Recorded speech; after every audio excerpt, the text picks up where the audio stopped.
पाकिस्तान का मकबूजा कश्मीर की खसूसी हैसियत बहाल करने का मुतालबा। मकबूजा कश्मीर की खसूसी हैसियत की बहाली मिशन है। अताउल्लाह तारड़ और अमीर मकाम की प्रेस कॉन्फ्रेंस। भारतीय गैर कानूनी इक़दाम के खिलाफ दुनिया भर में यौम इस्तेहसाल कश्मीर मनाया जा रहा है। दफ्तर खारजा से की चौतक रैली। मुजफ्फराबाद में इंसानी हाथों की जंजीर बनाकर कश्मीरियों से यकजहती का इजहार किया गया।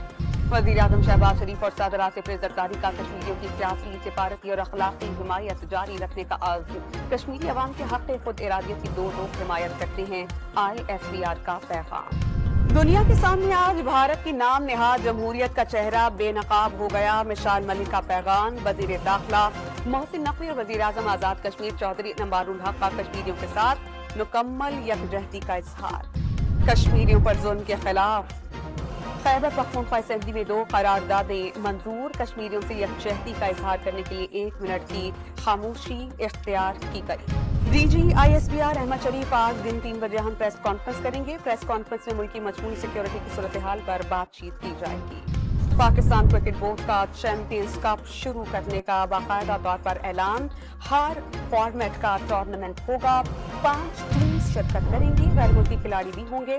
वज़ीर-ए-आज़म ने चेयरमैन पाकिस्तान क्रिकेट बोर्ड से सिफारिशी कल्चर खत्म करने का टास्क दे दिया। मेरिट के खिलाफ किसी खिलाड़ी की सिफारिश न मानने का हुक्म।